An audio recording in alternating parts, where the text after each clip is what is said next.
ते स्पीकरचं तोंड असं वळून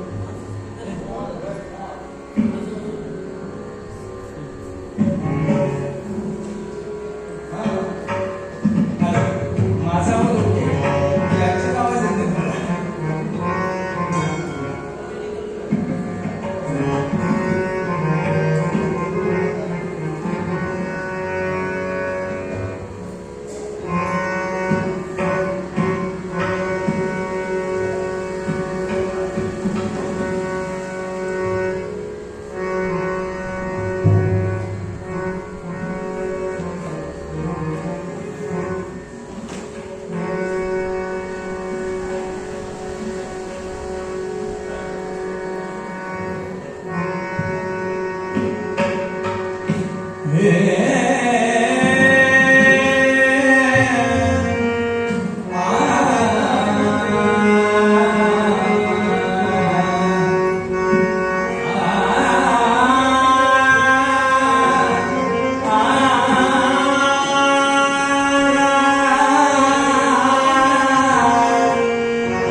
उदाराचा राणा अगा लक्ष्मी वल्लभा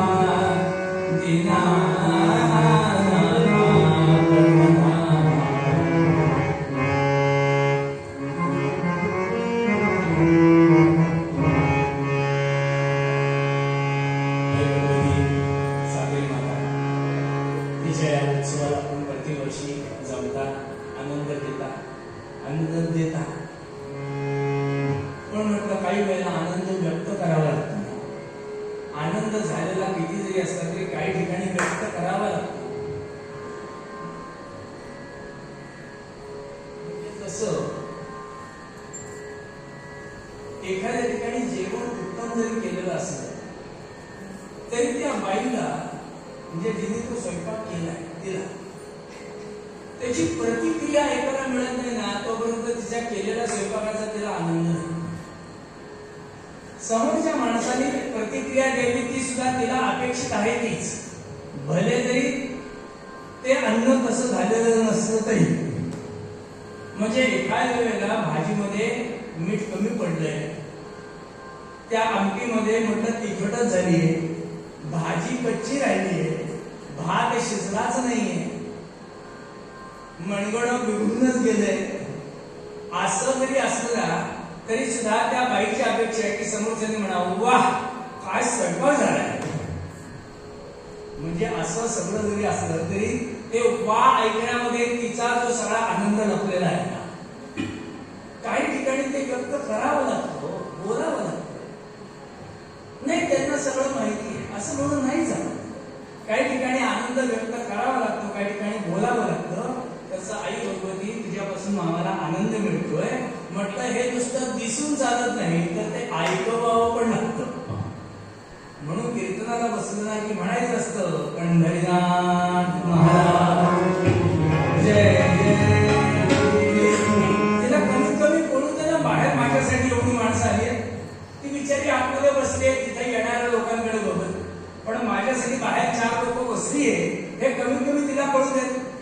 आणि माझ्यामध्ये तुम्ही सगळेजण इथं काय नंतर खायला मिळणार म्हणून आलेले नक्कीच आलात, म्हणजे नक्की खायला नंतर मिळणार आहे म्हणून तुम्ही आलाय असं मला बिलकुल वाटत नाही. म्हणजे तुमच्याकडे बघा, कारण खाणारी माणसं जी असतात ना ती खायच्या वेळेलाच येतात, ती खायच्या वेळेला येतात आणि तुम्ही खायच्या वेळेला आलेले नाही. त्यामुळे तुम्ही सगळेजण आईचा आनंद गेला आलेला हो ना. मग आईचा आनंद गेला असा आला असा शंभलाय दमलाय भागलाय मलाही नाही, दिवसभराचा शीण आहे तुम्हाला, त्यामुळे खुर्चीत बसल्या बसल्या झोपही लागू शकते अशी होताच. पण आपल्याला ती झोप घालवण्यासाठी म्हणून तर आपण इथं आलो आणि आईच्या दारामध्ये शक्तीचा संचार अनुभवण्यासाठी आलो ना. जर आईचा शक्तीचा संचार जर मला कळलाच नाही तर म्हटलं ते आईच्या दारातून मला काय कळू काय. इथं सगळे जण जे आलेले आहेत कशासाठी आलेले आहेत, तुकाराम महाराजांनी आपल्या सगळ्यांकडे पाहिल्यानंतर एक विचार केला. इथं कारण मी आल्यापासून सगळं बघतोय, इथं असणारा त्या मागे तलाव आहे त्याच्यामध्ये फिरणारे प्राणी आहेत, त्याच्यावरती फिरणारे प्राणी आहेत, आजूबाजूला इथे फिरणारे प्राणी आहेत, आपल्यासारखी माणसं आहेत, लहान मुलं आहेत, मोठी माणसं आहेत, कुत्री मांजरी गाढव बैल सगळे दिसले. म्हटलं हे सगळे जण कशासाठी व्यवहार करून राहिले, कशासाठी. ही आतमध्ये बसलेली देवी असेल, तिच्या दारात येणारी लोक असतील, तुमच्यासारखे लोक असतील, माझ्यासारखं असेल, याच्यासारखं असेल, हे बसत समोर, हे इथे ढोल ठेवलेले आहेत, हे सगळं कशासाठी आहे, कशासाठी. तर या सगळ्यातनं आपल्याला एकच गोष्ट मिळवायची, एक गोष्ट.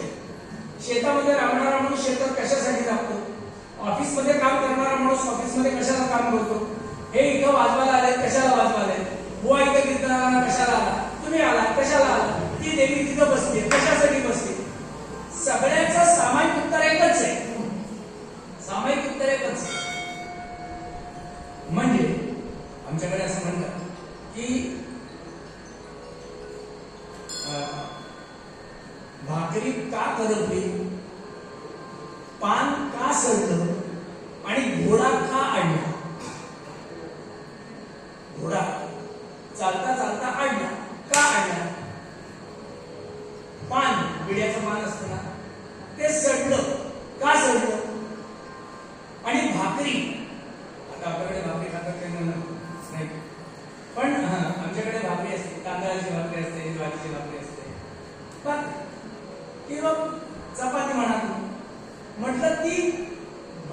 करपली. का करपली? या तिन्हीचं उत्तर एकच आहे, ते म्हणजे वळवलं नाही म्हणून, म्हणजे फिरवलं नाही म्हणून. घोडा का अडला? कारण तो फिरला नाही म्हणून.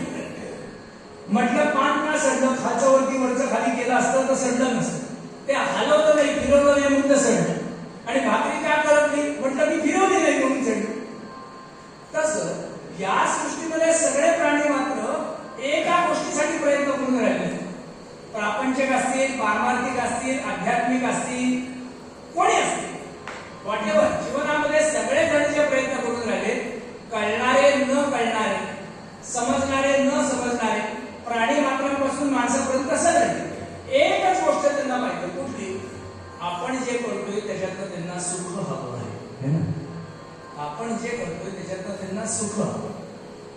असा एक तरी प्राणी आहे का की मला त्याच्यातनं दुःख हवंय म्हणून प्रयत्न करतो?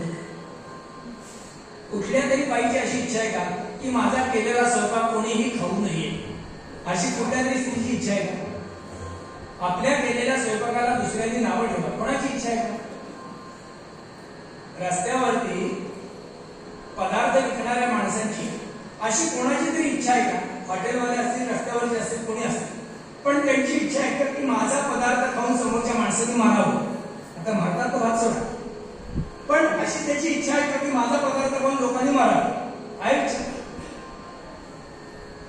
याचा अर्थ प्रत्येकाची इच्छा आहे की मी केलेल्या कर्मातनं मला सुख मिळावं. सुख मिळतं का हा भाग नंतर आहे. उपनिषदकारांचा शब्द आहे, इह जगती ही सर्वमेव जंतु निरतिशयम सुखम ममास. इथं सगळ्यांना सुख हवंय, कोणाला दुःख नको. अहो कष्टमदम वर्ते ते जंतूना तत्वावबोधवैतराणाम जगहो स्वाधीनमपि ब्रह्मणपरा. उपनिषदकारांनी त्यावेळी भाष्य करताना केलंय, ते सुख मिळण्यासाठी माणसं अहोरात्र धडपडतात, अहोरात्र. मिळतं का हा भाग नाही. समर्थांनी निरंतर शब्द केला नसता. जगी सर्व सुखी नसा कोण आहे, विचारी मना तुझी शुद्धी पाहे. कधी शब्द केला असता का? जगी सर्व सुखी असा कोण आहे? लक्षात ठेवा, आपण सुखी आहोत. आपण करत असलेल्या वर्तनात आपण सुखी आहोत. जे वस्त्र आपण परिधान करतोय त्या केलेल्या परिधानामुळे आपल्याला आनंद मिळतोय, म्हणून ते वस्त्र आपण पुन्हा परिधान करतो. आणि आपल्या अंगावरती दागिना घालतो आपण, का घालतो? तो घातल्यामुळे आपल्याला आनंद मिळाला होता म्हणून आपण परत घालतो. काही एखादा पदार्थ आपण दुसऱ्या वेळेला खाण्याची इच्छा करतो, का करतो? कारण आपण पहिल्यांदा खाल्ल्यानंतर तो आनंद मिळाला म्हणून आपण दुसऱ्या वेळेला परत खायचा विचार करतो. मला सांगा, जर पहिल्याच वेळेला आनंद मिळाला नसता तर म्हटलं आपण दुसऱ्या वेळेला खाल्ला असता का? एखादा कपडा आहे, म्हटलं तो कपडा खूप छान आहे, पण म्हटलं फाटलेला. असा कपडा तुम्ही दुसऱ्या वेळेला घालाल का? पहिल्या वेळेला तुमच्या लक्षात नव्हतं कपडा फाटलाय. यांनी मला सांगितलं, अहो बुवा तुमचा जब्बा फाटलाय, असं यांनी सांगितलं तर मी दुसऱ्या वेळेला तो जब्बा घालेल का? याचा अर्थ तो जब्बा घातल्यानंतर किंवा ते कपडं घातल्यानंतर किंवा ते वस्त्र घातल्यानंतर मला एक प्रकारचं सुख मिळतंय म्हणून तो पुन्हा घालण्याची इच्छा होते ना. जर मिळाला नसता आनंद तर मी घेतला असता, मी केलंच नसतं. तसं तुम्हाला हिच्याकडे आल्यानंतर ज्या सुखाचा तुम्ही प्रयत्न करताय ते सुख एखाद्या वेळेला हिच्याकडे आल्यानंतर तुम्हाला मिळत असेल म्हणून तुम्हाला वर्ष हिच्याकडे येण्याची इच्छा आहे. जर हिच्याकडे आल्यानंतर तुम्हाला आनंद मिळाला नसता तर तुम्ही हिच्याकडे आला असतात का? आला असता. मला हिच्याकडे आल्यानंतर आनंद मिळतोय. कुठला आनंद मिळतो हा भाग वेगळा आहे. मला कुठला आनंद मिळतो हा भाग वेगळा आहे, पण हिच्यामुळे मला आनंद मिळतोय. जर यांनी मला सांगितलं असतं की बुवा नारळाच्या शेंडीवरचं सूत सुद्धा तुम्हाला देणार नाही, तुम्ही या आणि नुसतं कीर्तन करून जा, असं यांनी सांगितलं असतं तर हा मेला आला असं काही आलाच नसतं. इथून रस्त्याने मी 100 वेळा गेलो असेल, पण इथं आतमध्ये यायची इच्छा नाही. का? कारण हिच्याकडे आल्यानंतर मला सुख मिळतंय. कुठलं मिळतंय हा भाग वेगळा आहे, पण सुख मिळते म्हणून मी विचारायला देतो. ऐहिक असेल, पारमार्थिक असेल, आध्यात्मिक असेल, कुठेही असेल, पण सुख मिळते म्हणून मी इथे. आणि तुकोबांनी शब्द केला, देवा सुख वसे तुझे पायी आणि मज ठेवी तेची ठाई. देवा, ते सुख तुझ्या पायाजवळ राहतं, तुझ्या पायाजवळ. पण हे म्हणत असताना तुकोबांनी आज पांडुरंगाला हाक मारताना शब्द बदलला हो. अगा लक्ष्मी वल्लभा असा शब्द केला. अगा लक्ष्मी वल्लभा. पांडुरंगाला चक्करच आली. तुकोबा म्हटलं हे वेगळंच ना पदरी काढलंस तू आज, वेगळंच. म्हटलं देवा, आज मला साक्षात्कार झाला. आज साक्षात्कार झाला. 11 पिढ्यांना झाला नव्हता तो साक्षात्कार मला आज झाला. तुकोबा म्हटला तू नरोची नावं विसरलास का माझी? हे कुठलं भलतंच नाव काढलं. नेहमी किती छान म्हणतो राम कृष्ण गोविंद नारायण राम कृष्ण गोविंद.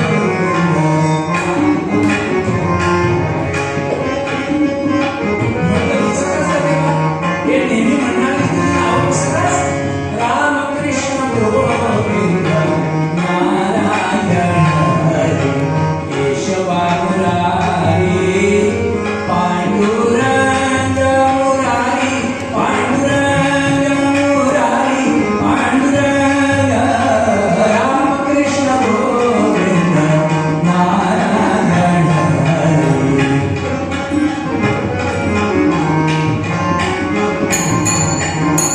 रामकृष्ण गोविंद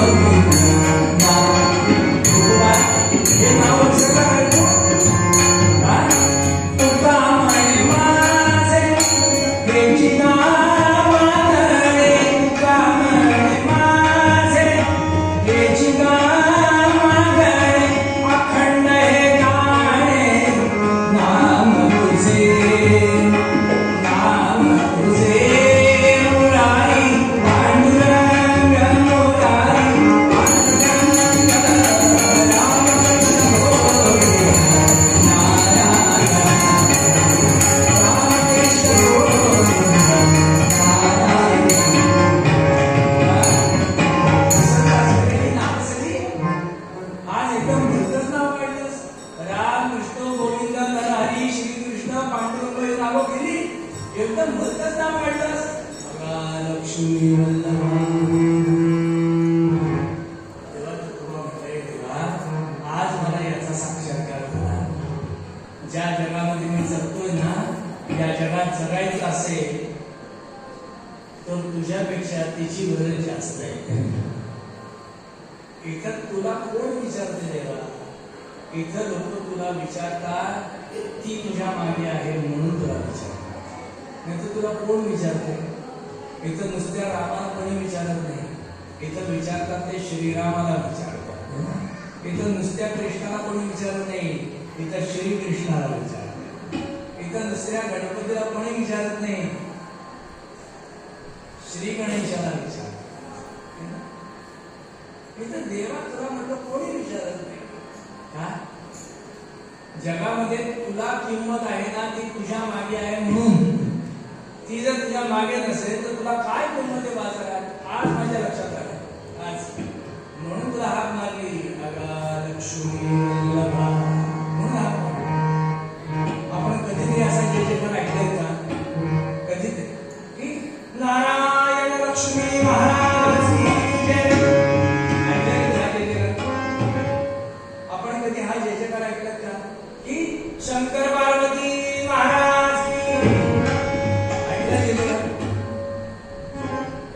ज्या पृथ्वी तलावरती आपण जगतो ना, या पृथ्वी तलावरचं साम्राज्य जर कोणाच्या हातात असेल, किंबहुना या पृथ्वीची जर कोणी करती धरती हातरी असेल, इथली जर बॉस कोणी असेल ना, तर ती आई भगवती लक्षात.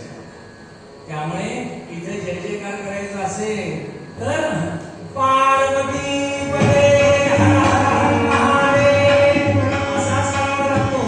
इथे लक्ष्मी नारायण महाराज की असं म्हणावं लागतं. इथं नारायणाच्या लक्ष्मीला किंमत नाही, लक्ष्मीच्या नारायणाला किंमत आहे. इथं पार्वतीच्या पतीला किंमत आहे, शंकराच्या बायकोला किंमत नाही. शंकराची बायको पार्वतीचा पती त्याला किंमत आहे. की अरे म्हणून सगळे लोक विचारतात, पांडुरंग बोलला तू आज सरळ सरळ माझ्या तोंडावर बोलतोस, भगवंता तुला रागवायचा सुद्धा अधिकार नाहीये, रागवायचा पण अधिकार नाही का? म्हटलं तू घर जावईस, तू घर जावईस आणि घर जावयाला स्वतःचं मत प्रदर्शन करायचा अधिकार नसतो, असतो का? व्याकरणाचं म्हणतात दूर जमाई फुल भरा. गोव्यातली मुलगी असेल आणि ती जर पुण्यात दिली असेल तेव्हा अगदी मी म्हणतो सावंतवाडी दिली असेल, तेव्हा गोव्यातल्या एका भागाकडची मुलगी दुसऱ्या भागाकडे गेली असेल असं सांगतो. तर जावई काय दररोजून नसतो, कधीतरी वर्षाकाठी उत्सवाला येतो ना, दिवाळीला म्हणा, दसऱ्याला म्हणा, त्याचा शिमग्याला. म्हटलं तो उत्सवाला येतो त्यावेळेला सासूला त्याला काय करून काय नको होतं नाही, कारण वर्षात कधीतरी एकदा जाऊ येतो, त्यामुळे सगळी सर्वराई जावयाची होते नाही, कधीतरी येतो.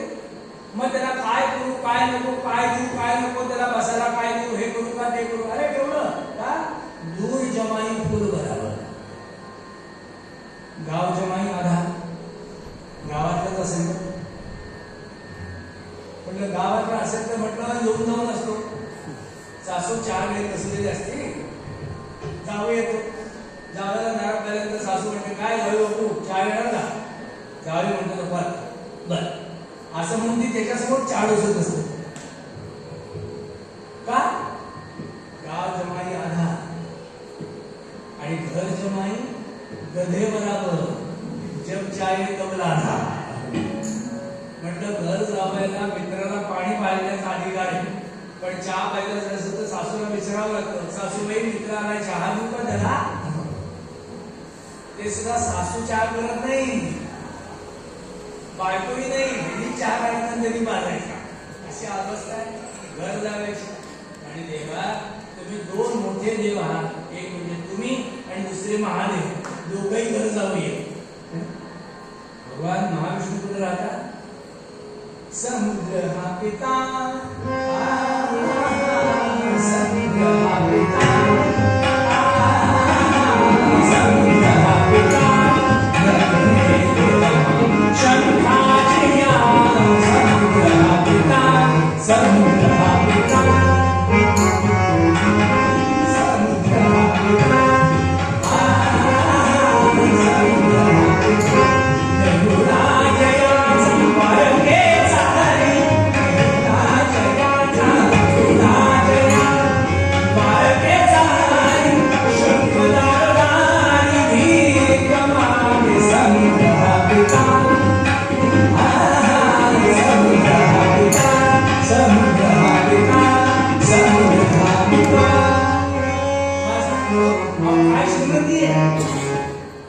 समुद्र हा त्याचा सासरा आहे,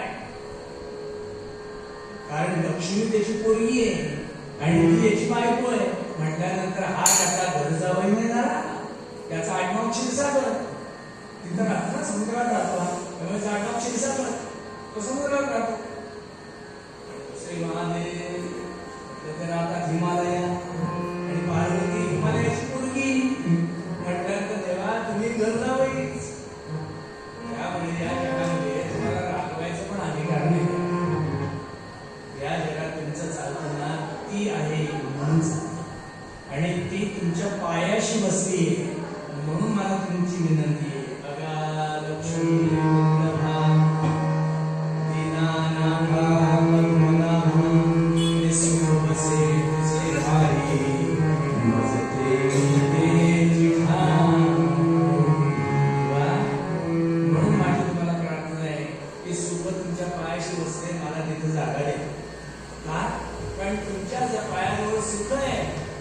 लक्ष्मी आहे. आणि या जगात जर जगायचं असेल ना तर म्हटलं वित्ताची गरज आहे हो. तुमच्याकडे येण्यासाठी चित्ताची गरज असेल, पण या जगात जगायचं असेल तर वित्ताची गरज आहे हो. गरज का? तुका म्हणे भोगे पीडा केली धावगे. देवा काय सांगू तुला, डॉक्टरकडे गेलो तो परवा, त्यांनी सांगितलं की डोळ्यामध्ये फूल पडले, ऑपरेशन करायचे हो. पण डोळ्याचं ऑपरेशन करायचं असेल तर हे पाहिजे, कानामध्ये ऐकू येत नाही ते मशीन लावायचे, ते नवीन इम्पॉर्टेड आलेलं. पण म्हटलं देवा ते घ्यायला पैसे पाहिजे. म्हटलं परवाच अटॅक येऊन गेला तिथं हॉस्पिटलमध्ये गेला तर ते म्हटले आधी पैसे भरा मग तुमचा हातकडे बघतो म्हणे. पॅरालिसिस अटॅक होऊन गेलाय, कंबरडं मोठे, गुडघे बदलायचे, काय सांगू देवा. अरे म्हटलं एक का दोन साधी तोंडाचा दात काढायचा तरी सुद्धा पैसे लागतात म्हणे. आणि हे सगळे तुझ्या पायाशी आहेत. म्हणून देवा विनंती आहे की ते पायाजवळ जाणार. म्हणजे ती हातात आली किंवा म्हटलं तू हातात आहेस, तू गोड तेव्हा आहेस ज्या वेळेला तिच्यामुळे माझं सगळं गोड असेल. मला सांगा अगदी साधी गोष्ट, तुमच्या देहाचा एखादा पार्ट दुखत असेल, तुमच्या देहाचा एखादा पार्ट दुखत असेल, अगदी दाढ दुखते म्हणा, कान दुखते म्हणा, की नाकात दुखतंय, डोळ्यामध्ये दुखतंय, एखादा भाग दुखतो, तर तुम्हाला शांत बसून देवाला नमस्कार करता येतो, तुम्हाला पोथी वाचता येते, तुम्हाला माळ करता येते, तुम्हाला देवाला नमस्कार करता येतो. तुमच्या देहाचा एखादा पार्ट जरी दुखत असला म्हणजे अनबेरेबल, तो जर अनबेरेबल असेल तर तुम्हाला देवाला शांतपणे नमस्कार करता येतो का? पण आपल्याला म्हणतो घरामध्ये तुम्ही देवाची पूजा करत नसताय आणि बाहेर पोरांचा आरडाओरडा चाललाय, शांत पूजा करता येते का? बाहेर जोरात टीव्ही वाजतोय, शांत पूजा करता येते? याचवरती दूध ठेवलंय आणि तो ऋतू जायला दिसतंय आणि तुम्हाला शांत पूजा करता येते का? याचा अर्थ इतर परिस्थिती व्यवस्थित असेल तर मला देवाकडे लक्ष देत आहे, बरोबर. आणि इतर परिस्थिती जर व्यवस्थित ठेवायची असेल तर त्याला हेच लागतं, पैसाच लागतो. म्हणून देवा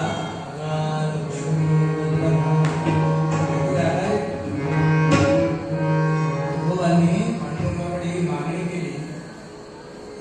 वाणी येत उभा, सामान्य नाही वाणी. त्यामुळे कुठलीही गोष्ट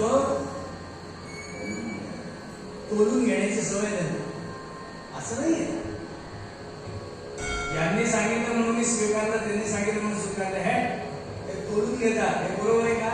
असेल तर ओके, नसेल तर कुठलंही पांडव वरती खाली झालेलं असेल तर त्याला समान करण्याचं काम ते करतातच. आणि ते वाणी आहे. त्यामुळे तुकोबांनी मागणी केल्यानंतर पांडुरंगालाही वाटलं खरंच या जगात खरंच आपल्याला किंमत नाही का? ती आहे म्हणून लोक विचारतात आपल्याला, खरंच अशी अवस्था आहे. खरंच तू अशा अर्थाने म्हणतोस, आणि जर तू खरंच अशा अर्थाने म्हणत असेल तर मी तुला संत म्हणायला चुकलो का रे? चुकलो म्हणजे सामान्य लोकांच्या साठीच मागणी केलीस तू, तेही पैशाच्याच मागे लागले. माझ्याकडे यायचं असेल तर म्हटलं ते सोडावं लागतं, नाहीतर ही काय डोक्यावरती बसायला काय कमी आहे का? सामान्य लोकांच्या डोक्यावरती ही वस्ती आहे आणि ती माझ्या पायाशी वस्ती आहे. लोकांनी तिला डोक्यावरती घेतलंय. तूही तसाच, तुला असंच म्हणायचं. तेव्हा तुकोबांनी पांडुरंगाला सांगितलं, तेव्हा मी तुझ्याकडे मागणं केलंय, तुला अर्थ कळला नाही बघ, अर्थ कळला नाही. म्हणजे सुख वसे तुझे पायी अभंगाचे दोन गोष्टी असतात, एक पूर्व पक्ष असतो आणि एक उत्तर पक्ष असतो. बरं केलेला पूर्व पक्ष चुकीचा आहे का? आहेच. या जगामध्ये जगायचं असेल तर पैशाची गरज आहेच ना, आणि त्याच्याशिवाय सुख मिळत नाही हेही तेवढं सत्य आहे. या जगाकडे प्राथमिक नजरेने पाहता ते अगदी बरोबर आहे. पण तुकोबांनी या नजरेने मागणं केलं असतं तर ते संत कसले म्हणायचे? हो, संत कसले? तुकोबा पांडुरंग म्हणतात सुख बसे तुझे पायी. पायी म्हणजे काय? पायी हा शब्द मराठीमध्ये दुसऱ्या अर्थाने वापरतो. पायी म्हणजे पायाचं असं आहे का? आणि पायी म्हणजे आज मला जो तुमचा हा सगळा आनंद मिळतो ना, म्हणजे मी गोव्यामध्ये आज नाही म्हणणार 30 वर्ष येतोय, पण इतक्या वर्ष येऊन सुद्धा मला हा तुमचा आनंद घेता आला नव्हता. आज तुमचा इतका हा सगळा सुंदर आनंद मला घेता येतोय, ते सर्व यांच्या पायी. यांच्या पायी यांच्या पायावर पायी या शब्दाचा मराठीमध्ये असल्यामुळे ज्यांच्यामुळे आज मला हा आनंद घेतो. पायी म्हणजे मुळे, प्रत्यय, यांच्या पायी. तुकोबांनी हा शब्द वापरताना देवा सुख वसे तुझे पायी. पायी म्हणजे या जगामध्ये जे सुख राहते ना ते तुझ्यामुळे या जगामध्ये सुख राहते. आणि ज्याच्यामुळे या जगामध्ये सुख आहे ना मग ठेवी त्याची ठाई. देवा मला तिथं जागा दे, बस मला तिथं जागा दे, मग ठेवी त्याची ठाई.